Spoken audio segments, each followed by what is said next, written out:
Hey everybody, this is Jaha Zainabu, and this is Storytime with Jaha Zainabu 41. I took a break for about a month. I needed it. I know it's really bright out here, but I'm staying with a friend. I'm in LA, and the sun is like super harsh on my face. Sorry, y'all. You will deal. Um, yeah, I am in LA. I took a break for about a month. I needed to recoup, and I was crazy busy, and a good busy. Um, and I just needed the time. That's all. But I'm back for story time. So we will continue from here. So 41. This is 41 slash 365. And today I just want to do today's story time will just be, I don't know, me chatting with you. It's been a minute. Today is my birthday, my 56th birthday. So I'm trying to find an angle where the sun is not like super harsh on my face, but I don't really see that happening. Welcome to LA, right? Um, but it's been birthdays, like my birthday and New Year's are my two favorite holidays. Um, and it's around both of those. There's a plane going by. That will happen. I am very close to Inglewood near LAX, so that's gonna happen. What was I saying? Oh, so during both of those times, my birthday and New Year, I get very, I don't know, nesty, like I have this great sense this urgency to declutter my home, declutter my mind, my closets, and I did a lot of that this month. I did. I did a lot of that this month. So, I have some new work. It's all of my available stories are on a site called PayHip.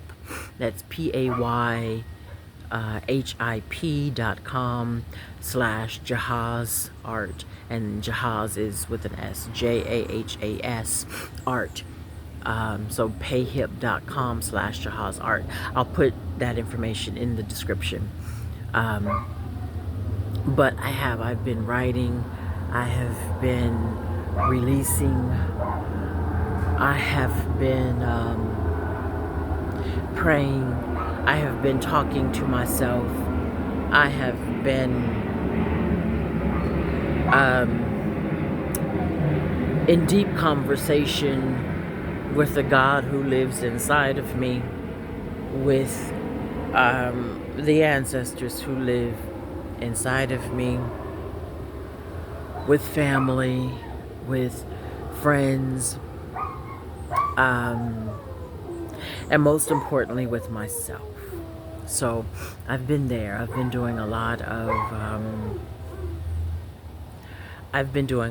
that.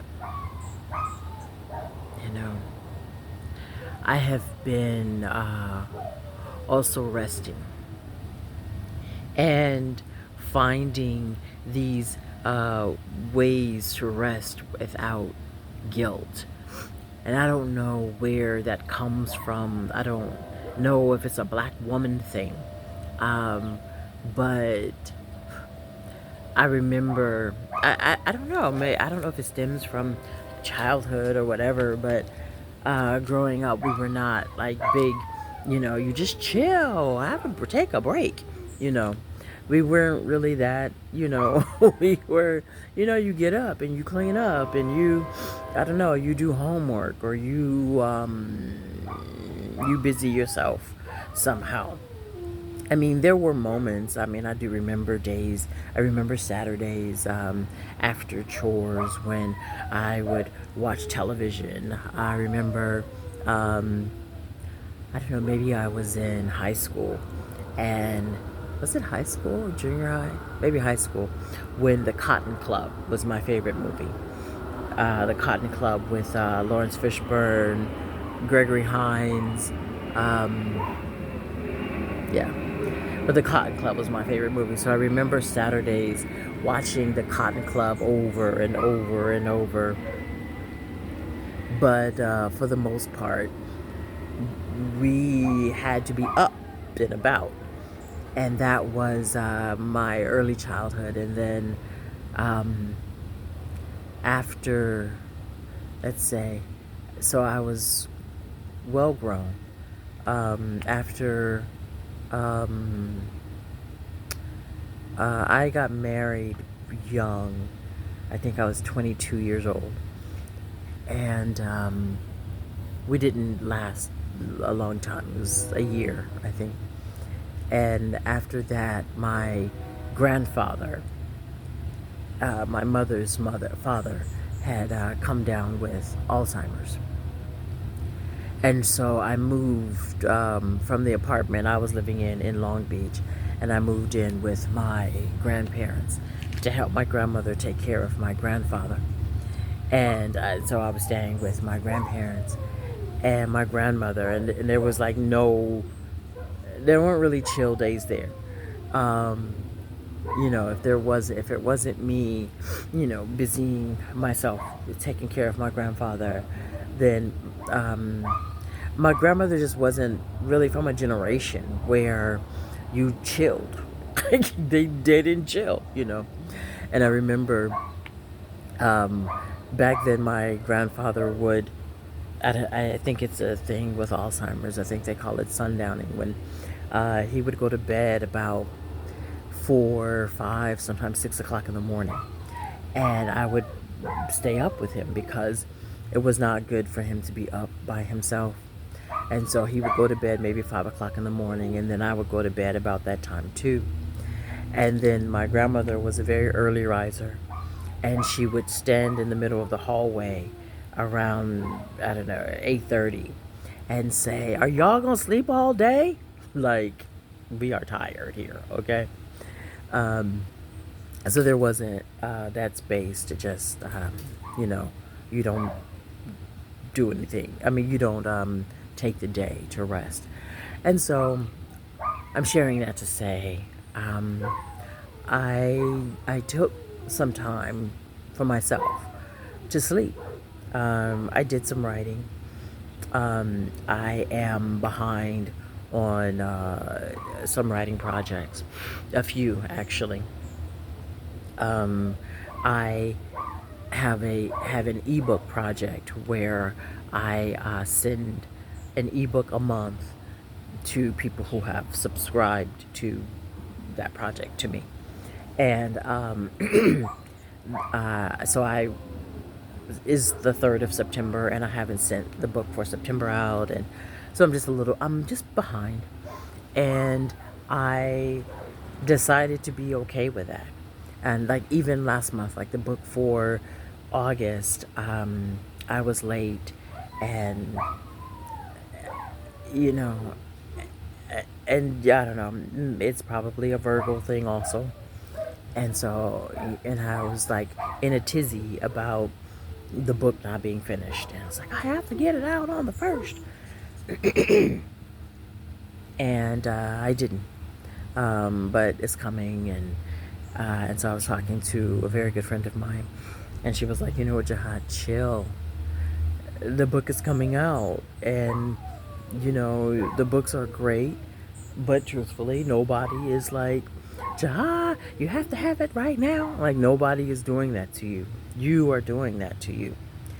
And so I just uh, took some time to sleep, and to sleep without the voices of, you should not be asleep. And I cannot say that it was easy. It wasn't. It wasn't. I mean, because all of my life, I don't remember that. I don't remember really just sleeping without Like you could, I could. These planes are like they are not stopping. Okay. I remember that I could sleep if I were sick. If I was sick, if I'm sick, I could sleep. If I'm, you know, worked very late the night before, I could sleep. But to just sleep because I needed to recalibrate my nervous system. Um, First of all, that wasn't even a conversation in my world growing up. Like, what are you nervous about? Um, yeah, it really didn't happen. And I remember, this is in, what year was it? 2020, 2019, 2020-ish. I had a cousin who, rest in peace, his name is Steve. And I remember one day he called me. Uh, and It was about 3 o'clock in the afternoon. And I answered the phone, and he could tell that I had been sleeping. And so he said, "What are you doing sleep? It's 3 o'clock. What are you doing?" And I didn't answer. And he was like, "No, why are you asleep at 3 o'clock in the afternoon?" And I was like, wow, like, I don't owe, I don't owe you an answer as to why I'm asleep at 3 o'clock in the afternoon, and I get to be sleep at 3 o'clock in the afternoon. Um, but that, I have many stories like that say, like, why are you asleep? Like, you gotta be dead to rest. You gotta be dead tired to chill. You gotta be, and I don't gotta be. And I didn't realize how big that conversation was in my head. I didn't realize how much of, like, those voices played in my head. I remember, when my, let's see, my son's father and I split up when my son was 6 months old. And when we split up, I moved out of our apartment with my son and into, my mom and stepfather's home. And and it was a very hard time for me because, I mean, a relationship was ending and had ended, and B, my son was only 6 months. I was experiencing, what is it called? Um, what is it called when, like, you're pregnant and you're depressed? Um, Postpartum depression. I was experiencing that in a heavy way. And while I had not at that time been officially diagnosed as bipolar, I certainly was. I was having, really bad depressive episodes, and I had a newborn, so I wasn't sleeping, and I was, at that time. So Urias was 6 months. At that time, I was living in Long Beach, but I was working for the sheriff's department in Malibu, which is not close to Long Beach. Google that. Long Beach to Malibu, not close. So I would leave at crazy o'clock in the morning, drop my son off, often with his grandmother, and then drive to work. or if it wasn't with his grandmother, it was with a babysitter, it was somewhere. And then drive to work, and then work in Malibu. And the office was me as one of the only black people and a bunch of white cops. And white cops will white cop, especially in their environment. And so there was a lot of anti affirmative action talk at the time. The police were they were up for some kind of promotion that they had to test for. And I remember like this testing was a big thing. And like most of the cops were white, and they would talk about, yeah, I mean, I feel like I'm going to do good on the test, but I'm probably not going to get the job because some black person's going to get it because they're black. Like, they would openly say things like this in front of me. Just the environment was not giving friendly or safe. Anyway, so I was doing that and experiencing that and living through that, and I called in a lot. And me calling in a lot it was a mixture of many things. A mixture of, I don't really do jobs like that, to keep it real. Like jobs in offices. So I tend to call in. I tend to not be there when I don't want to be there. And then I was depressed, and it was just a lot going on.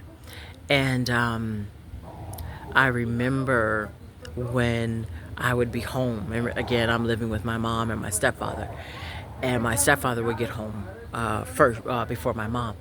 And I remember if I was sitting on the couch, like just sitting on the couch with my son, my stepfather would walk in and he would say, "You didn't go to work again today?" Kind of like, "You're chilling again today?" Like, I can't chill. And so after, a couple of times of him saying that, I would, even if I had worked that day, when they came home, I always felt this, and I'm a grown woman, with a kid, but I felt this incredible, like need to get up and pretend busy. I would get up and, like, I don't know, vacuum the floor, or wash dishes that weren't dirty, or just like show them that I'm busy and I'm not chilling. Like, that was like chilling was some crime. But during this break, during this month, I checked my relationship to chilling. And my relationship to chilling was that chilling is bad. Chilling and resting is bad if you don't have an excuse for it. Like, are you sick? Are you dead? Are you bleeding? Like, all of those things had to happen to take a fucking nap. And so I took fucking naps. And I rested for no reason.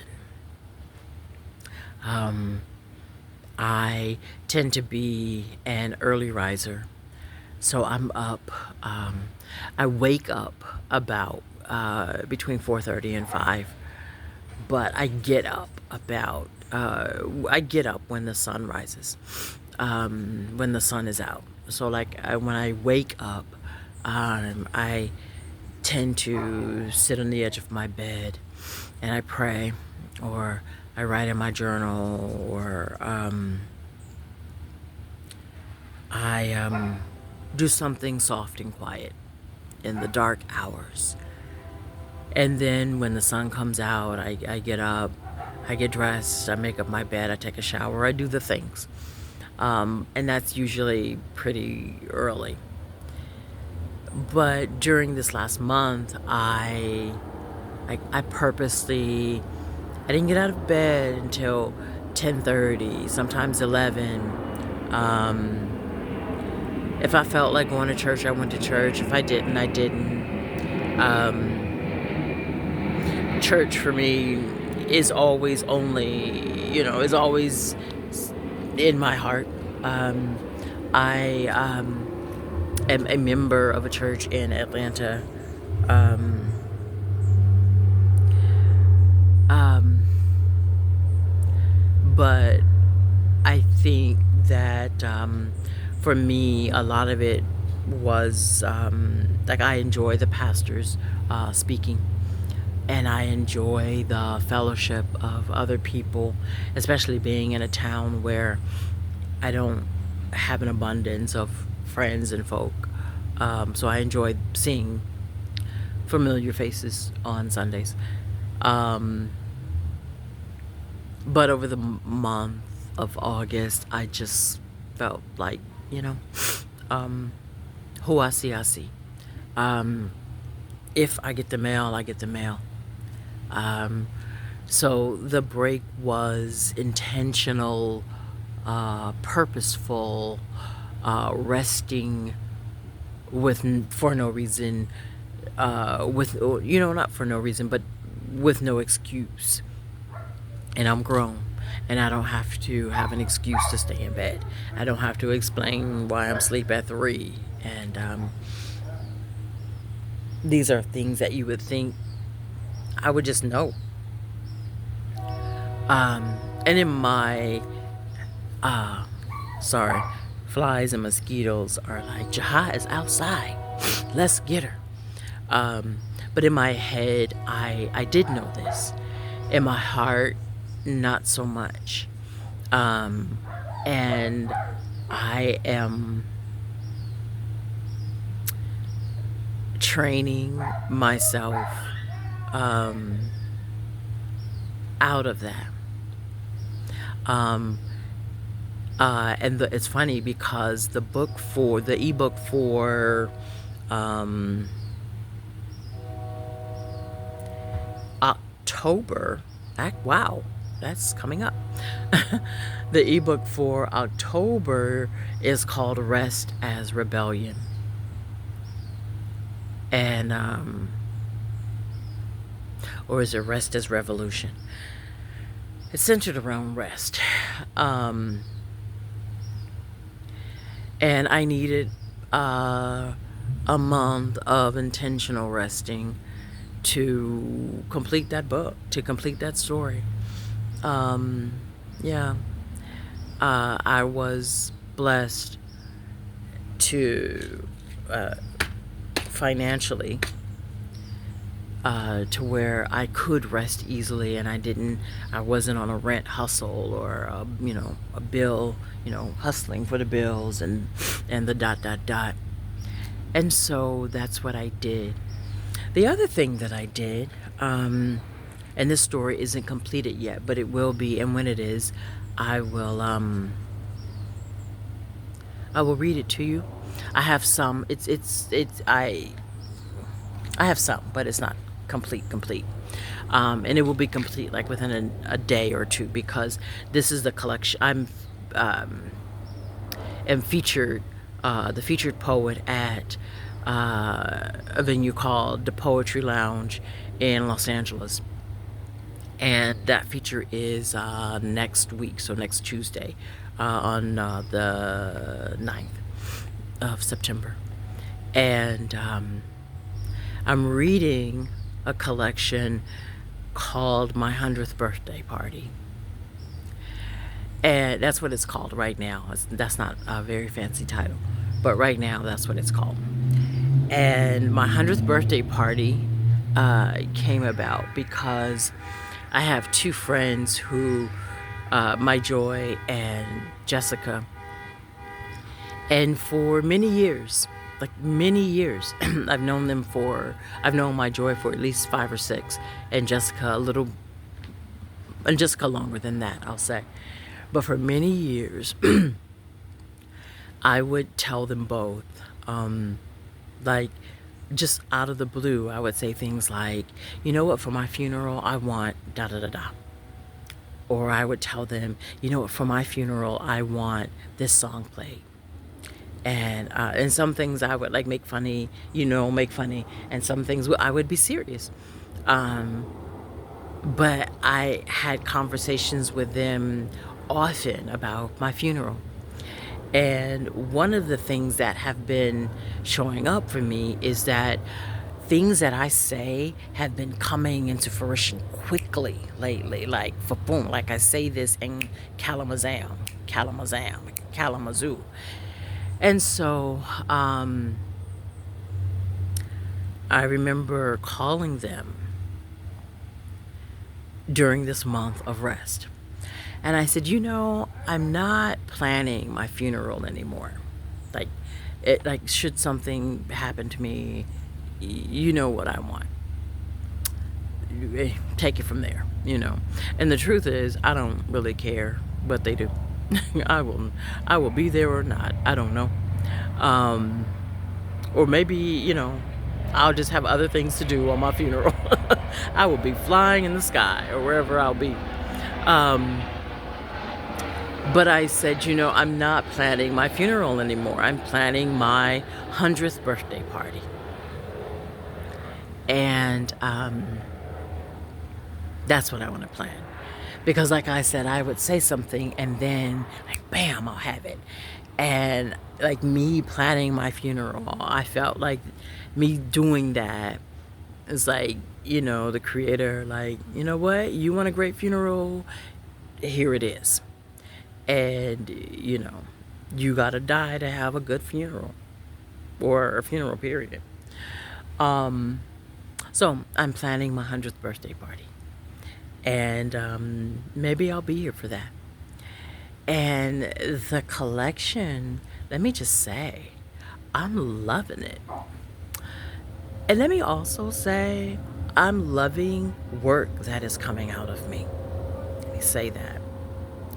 Let me acknowledge that. I am. I have been, like I said, I've been releasing stories and just have been loving that. And my aunt, Janice, sent me, this is during August, during my month of rest, sent me, along with like all of her nieces and nephews, sent all of us boxes of old photos that she had taken, that my Aunt Mildred, who has passed away. My Aunt Mildred was the family photographer. She was, like, not by profession, but she was always the one with the camera. She always was the one who took, like, family photos and da da da da. And so I think after Mildred passed, Janice got hold of those. And so she sent me these photos. And it was right on time because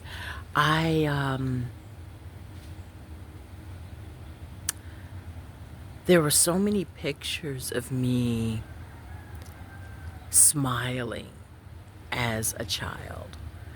And I don't remember smiling that much as a kid. And I needed to see that. I needed to see my face smiling, as a kid. A lot of the photos, I know where I was because I am familiar with, obviously, the backgrounds, and some of them I didn't know where I was. But I saw me smiling. And I needed that. I needed to know. I needed to remember that. I needed to remember that I had good memories there. And I did.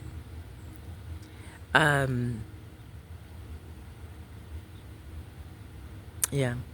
And this morning, my aunt Janice, she's always the first person to call me and wish me a happy birthday, every birthday, before anyone. Janice is going to call me. Janice is going to sing to me.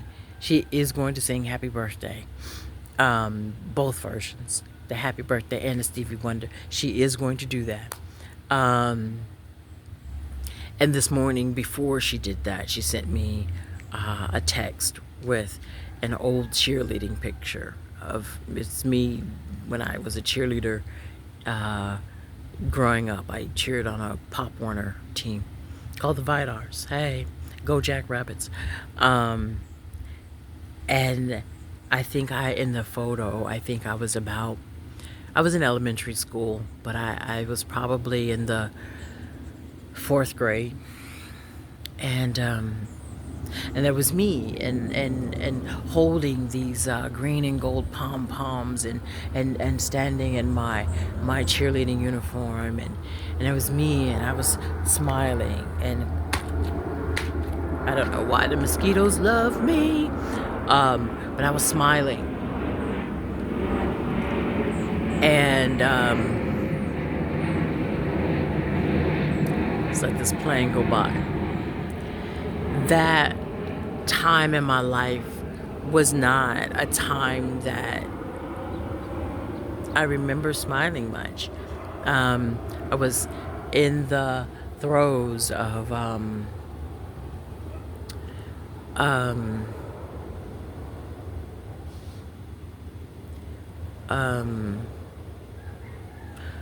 how do I define this? There was a man in my life, in my life, who was very inappropriate with me, very in a touchy, in a way a grown man should not be inappropriate. Like I did not have sex with this man, but he was inappropriate, you know. And he existed in my life, and I wrote a collection about him called him actually on PayHip. Hey, um, and it was very much a secret that I kept. And so, like, during this time was the time that I was keeping heavy secrets. And um, I tell the story in the book, like I said, in the collection, in the ebook called Him. Um, and my father was that father who, he had guns in the house. And my father was the, kill a motherfucker messing with my daughters. He was that dude. And he meant that shit. Like, my father was not playing about that. And I think that men who say things like that, I think that they mean well, but the truth is all it does is scare your daughters, because it scared me. I'm thinking, okay, so if I tell that this grown man is messing with me like this, then he's gonna die, and then my dad will go to jail forever. And, like, you know what, I'll take the tongue kisses and the highly, wildly inappropriate conversations for 500, Alex. Because, like, while they made me incredibly nervous. On the one hand, I lived a very nervous childhood, and on the other hand, I got to keep my father. There's that.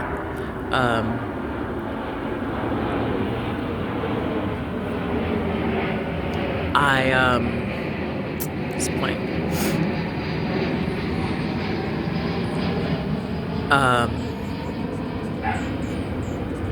Would not have survived well as a kid, knowing that my father was in jail for murder because of something that involved me. Yeah, I wouldn't have. And there was a poem that I was really committed to not reading poems on this story time today. I was really I am really. I was gonna say, you know what? I think I'll read this poem, and I'm not. There was a poem that I read last night. I performed last night, and there was a poem that I read that actually went over very well. But I'll read it another time. Today is Today is me and you. Today is I know this post is already all over the place, but I needed a post where um, I'm just talking. I needed a post where I am just breathing, where I could come back from this break.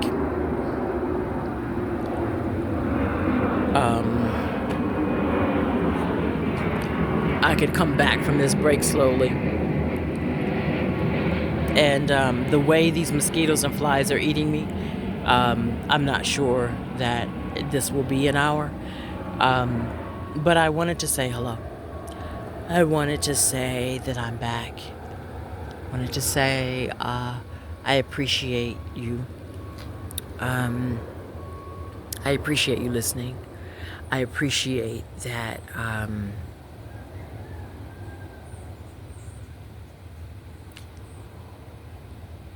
I can say what there is for me to say. Yeah. I'm 56 years old today. And I'm crazy happy about that. Um, you know what? Y'all are just gonna see me fighting off flies. I am crazy happy about that. There were times I did not believe I would see 56. There were times that I did not want to see 56.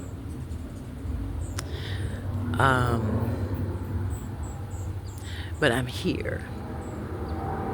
And I am not planning my funeral.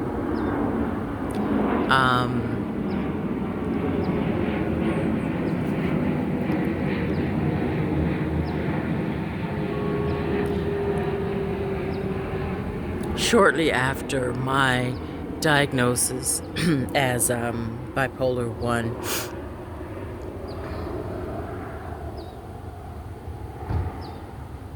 I remember like weeks, a month, a lot of time would go by where I would think about suicide every day. And it wasn't that I wanted to die. I didn't want to die. I have a lot to live for. I have the most incredible son in the history of sons. I have the best.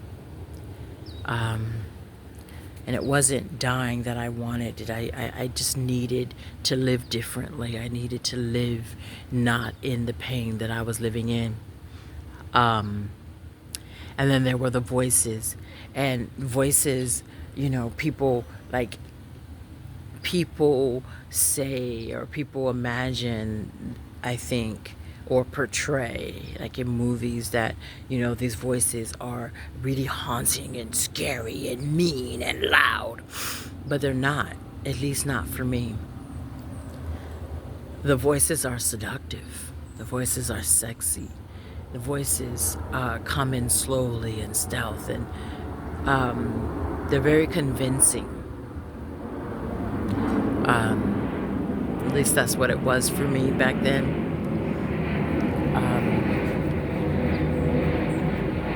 Like they would say, like, Uraeus will be fine.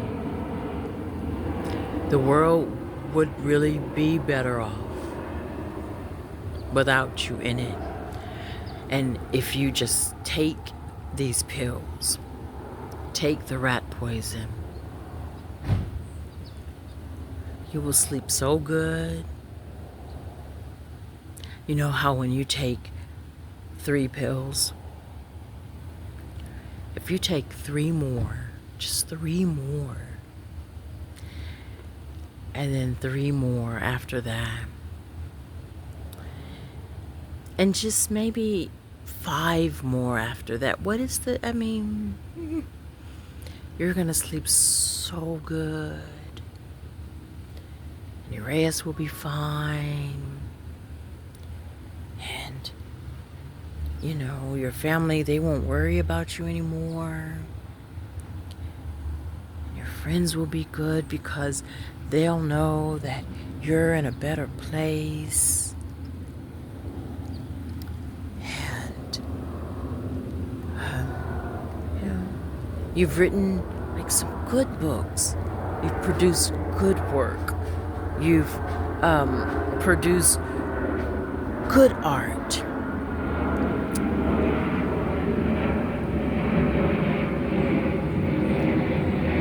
And your art will live on after you, and your stories will live, and like the voices were seductive, and when you are depressed enough, you believe them. You believe them. I believed them. And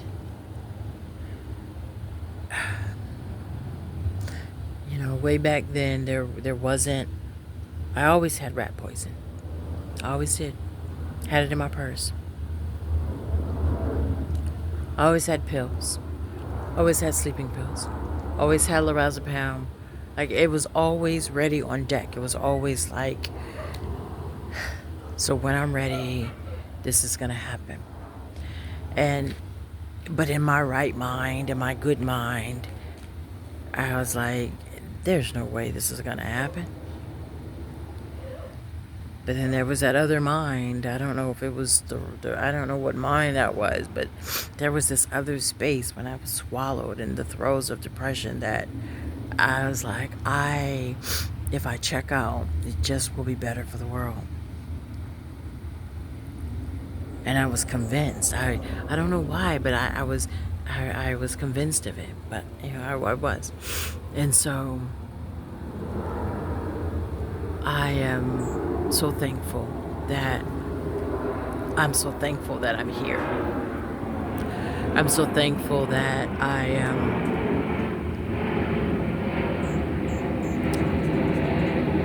celebrating this day with you. I am thankful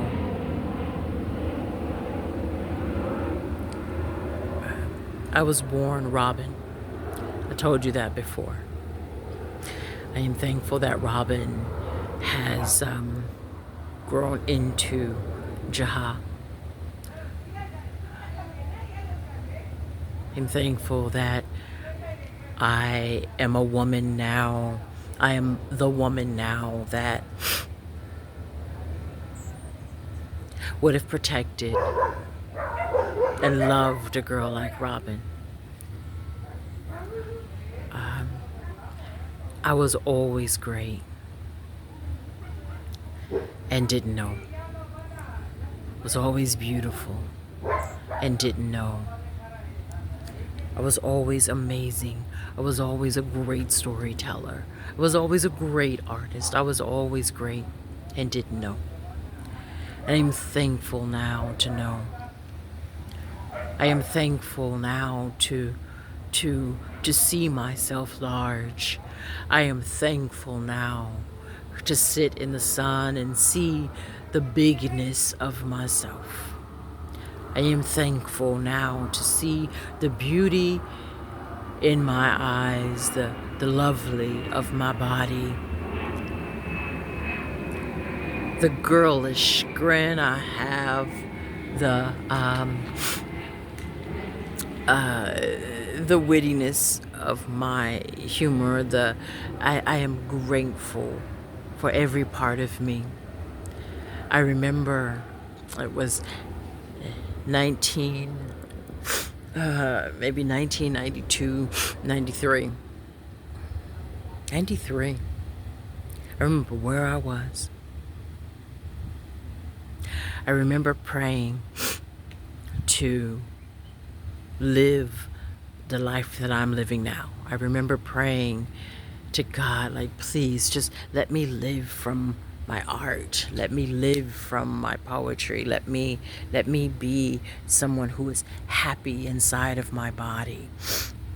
Let me be an influence to someone else's life. Let me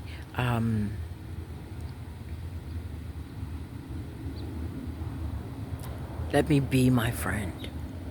Let me be someone I love. And I was 93, and this is 2025. And while I have had happy years between 93 and 2025, the truth is this is the year that I am most happy, am most at peace in my spirit, at peace in my spirit. And I thank God for saying yes to that prayer in 93. And I thank God that I did not know, the time frame that that prayer would be answered. Because the good truth is that if I had said in 1993, God, let me live this life that I want, that I see in my head, that I crave for in my spirit, had God said, yes, daughter, you can have that in 32 years. Yes, daughter, you can have that. I think I would have told God to go on and keep that blessing. Probably. Because if God said yes in 1993, you may have that in 2025, I'm good. But I needed this time to go by. I need to live from my art and to live from my poetry. I needed something to write about. And like good, bad, indifferent, ugly, all of that stuff. I'm sorry that this camera is moving so much, but I'm itching like crazy. But I didn't know that yes to me living and experiencing the peace and the happiness that I am experiencing now. I didn't know that yes was going to be like, yes, you will have that. And inside of that, you will date a crackhead who will steal your car. Inside of that, you will have relationships with men who don't like you. How about that?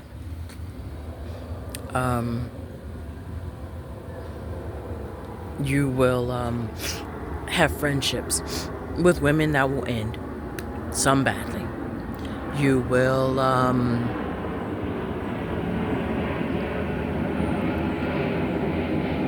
be in the psych ward 3 times. You will experience just fucking crippling depression. You will. Like, I didn't know that yes would include that. I didn't know. But through all of that, God saw me. God saw me through. Saw me through every depression, every episode, every depressive episode, every manic episode, every through 2 stints of being homeless. God was right there. For me, there is no God in the sky. Like, that is not a God I know. God exists so deeply inside of me. God is inside of me. God is, you know what, I shouldn't say no God in the sky, because God is everywhere for me. God is in the cats right now eating their food across from me. God is in the fucking flies irritating my fucking legs right now. God is just all around me. And that voice that God speaks to me with comes from inside of me. And God was always there. There was never a time that God wasn't right there. Never. I was never alone. You remember that song? I grew up in a Baptist church, and it was a song, Never Alone. I don't have to worry because I'm never alone. And there were nights I felt alone, but I never was. I was never by myself. Robin, you were never by yourself. Never. And I look back.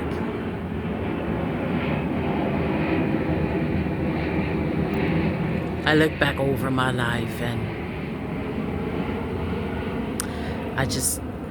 I'm filled with gratitude.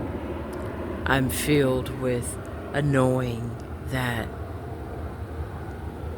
I was always deeply protected. I'm filled with comfort that not only was God there, but my ancestors were there watching me. My ancestors were there leading me, guiding me. My ancestors were there whispering sweet stories. As an artist in my family, I'm not from a family of artists, from a family of educators, actually. But there wasn't an artist in my family that I looked to, like, let me read you this poem, or show me how to do this, or I didn't have that example. I didn't have that example. I didn't even, I don't know, I'm not even from a family who valued art, I will say. Not art appreciators that I know of. I mean, they, love me, but I didn't grow up in a house where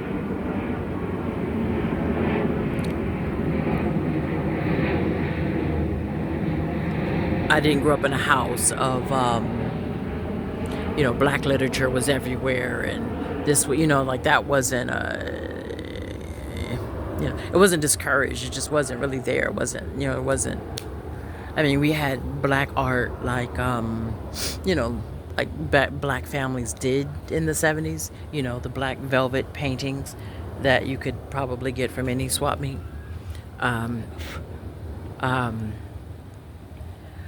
But the kind of art that I am into, the abstracts, the African art, and the it didn't, I don't know where I got that from. And so I feel like there was some ancestor that was like, you know what? I was there, you know. My grandmother's first child was a girl named Mary. Mary lived only 3 days.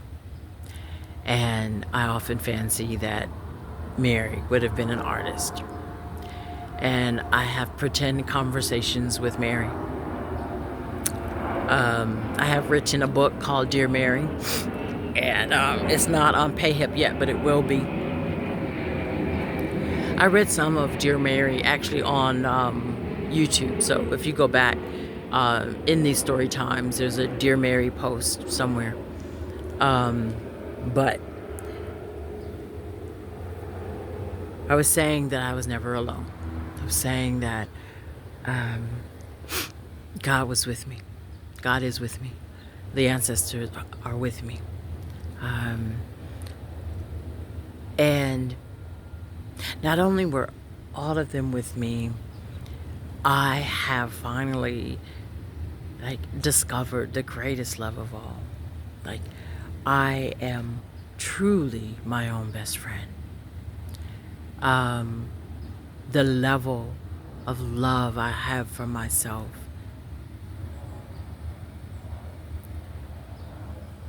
is so big. It's so big, and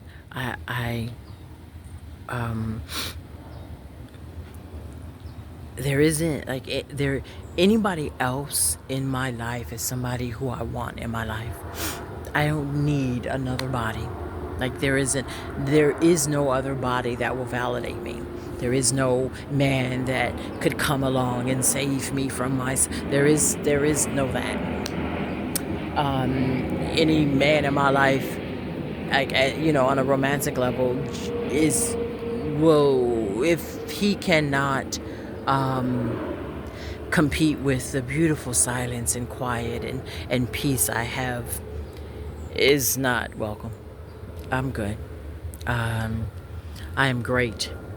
Um, and I heard women talk like this, but I wasn't one of them, you know. I didn't feel like I needed a relationship to complete me, but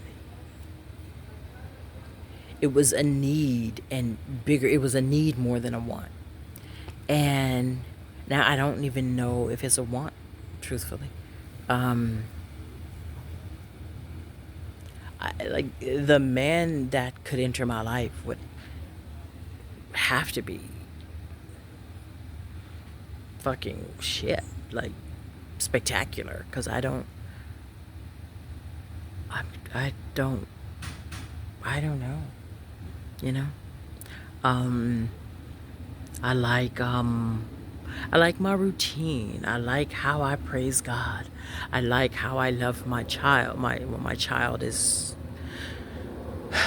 27, but I like how I love. I like the freedom I have. I like friending me. I like that, you know. I like me. Um, I said earlier, like I dated men who didn't like me.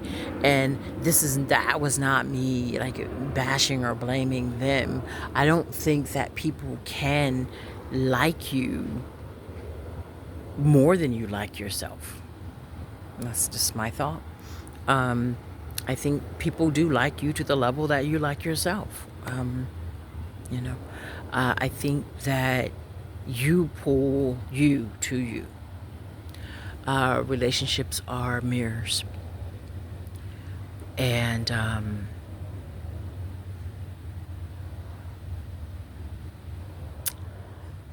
my face is my favorite face now. My company is my favorite company. My love is my favorite love. Um, Everything I give myself is my favorite. My food is my favorite food, and I can't even cook. My time is my favorite time. My jokes are my favorite jokes. Like my home is my favorite home. My home actually is my fucking happy place. Um, like when I think, you know, when therapists say, close your eyes and, put yourself, on a hill and there's water under, at the bottom of the hill and there's a shady tree. I don't picture any of that shit. I am in my motherfucking living room having a fucking ball. And,